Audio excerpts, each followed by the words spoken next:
Welcome into the College Basketball Experience TCE Trim six-pack for Thursday, January the 30th, and we will keep it rolling here. I am Moneyline Mac. He is the DC Sports Messiah, and let's get right into it. Troy, on a Thursday night, we will head over to the Big Ten. To start it off, we got UCLA, we got Oregon, a rematch of a game in I believe December earlier in the year when UCLA was able to win in Eugene on a bank three here. Now we got UCLA laying 4.5.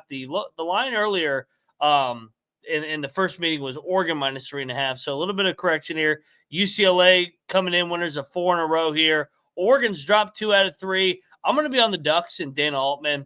I think that they've already seen UCLA. I know UCLA is coming in hot, but I like Dana Altman in the second game adjustments to keep this within that number. I think we get a one-possession game with the Ducks and Bruins. So give me the points with Oregon here. Muted.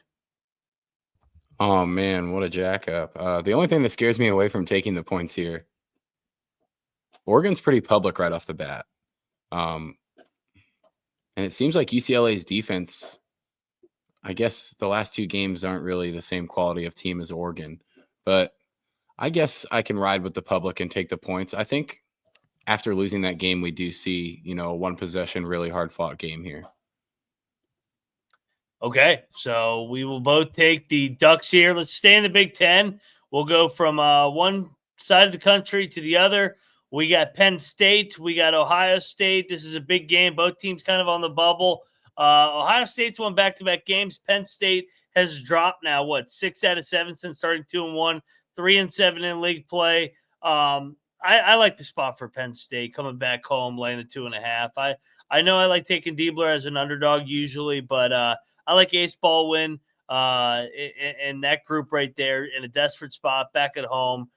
They beat Rutgers in this exact same situation about 10 days ago. I think they do it again here and get a big home win. They've been playing a lot of road games, and a lot of it is their own fault because they played that Indiana game not on their home campus. So, yeah, give me Mike Rhodes and Penn State to get it done over the Buckeyes.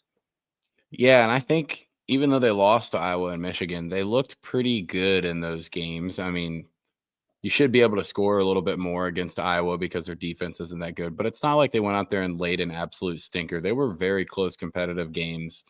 They turned the ball over 18 times against Michigan. What was that? They lost by 4, right? Yep. I don't think they turned the ball over as much here in a little more comfortable home spot. I'm going to lay it with you too. Penn State here, 2.5 points. Do have to say we do love Diebler in underdog spots, but I think Penn State will get this done. Okay, so we are both on the Ducks and Nittany Lions here.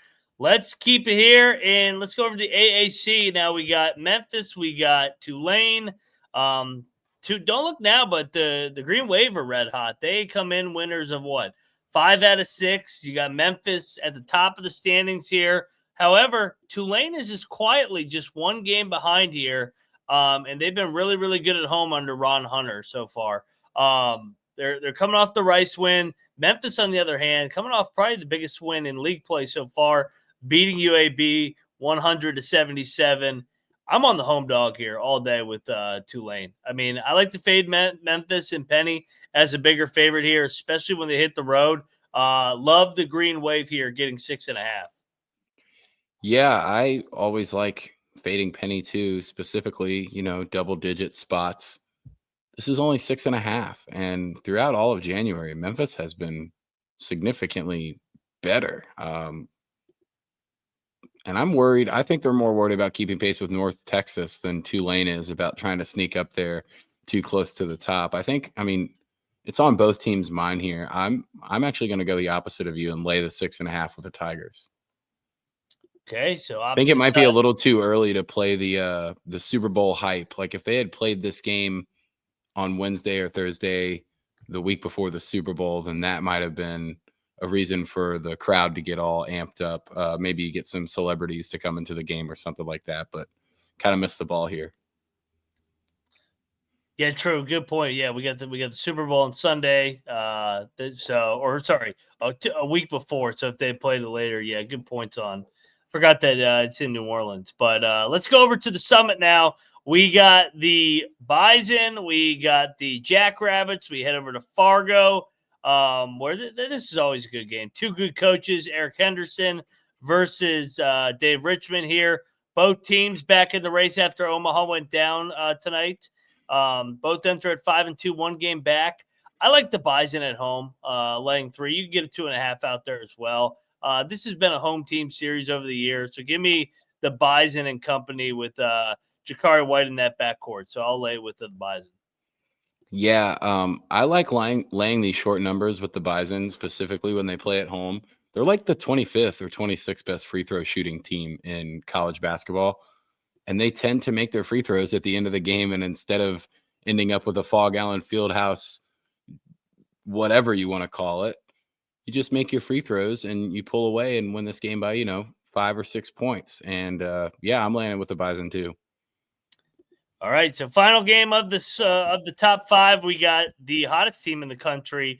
We got Cleveland State. They had the 4th longest winning streak at 12, 16-6, 10-1 in league play.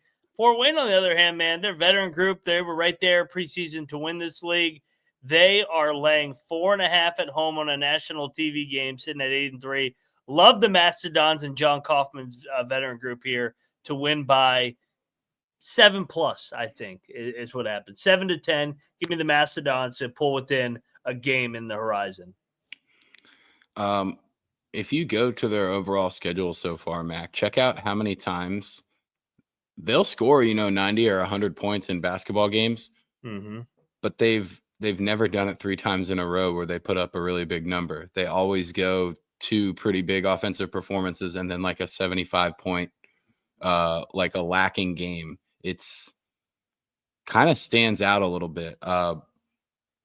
That being said, Cleveland State's defense has also been clamping teams down the last few. But I think this is a home team spot.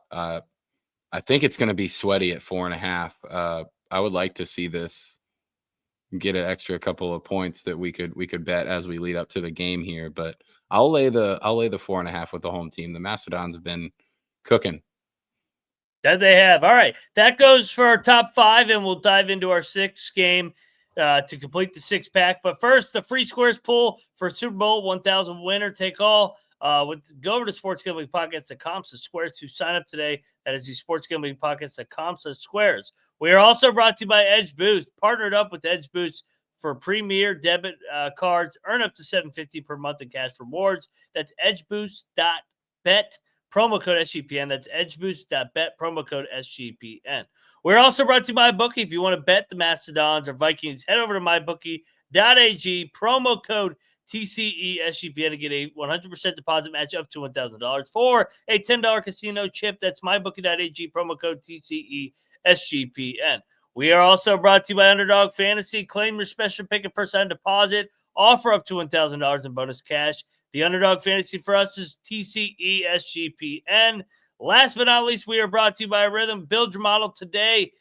Start winning in college hoops by betting with Rhythm. Claim your 7-day free trial today by heading over to sportsgamblingpodcast.com/rhythm. That is the sportsgamblingpodcast.com/RITHMM today. Troy, we head over to the final leg of our 6-pack. Where are we going for our final game? Final leg. We've done a couple of mid-majors and whatnot in this bonus game, but let's throw a TMZer in there. Illinois, Nebraska. You're getting points here at PBA with Nebraska. Yeah. I know they're off of 5 straight losses, but you got to think, I don't think Kavicic is going to play for a little while with the mononucleosis thing. That's usually something they're pretty cautious about with kids. I think they said Trey White and Will Riley are going to play in Underwood's press conference a couple of days ago. But do we like the points here? Nebraska at home? I like the Cornhuskers. Losers of 5 in a row. Illinois has been an up-and-down team. I think they struggle on the road here in this spot. Yep, let's ride. Let's go. Cornhuskers, sprinkle some on the money line. Go check us out every night on the college basketball preview and pick show. Me, Pick Dundee, and Noah every night at midnight or later. and the pregame show Monday through Friday, 6 o'clock Eastern. This has been the College Basketball Experience 6-Pack 4 Thursday, January 3rd, and we are out of here.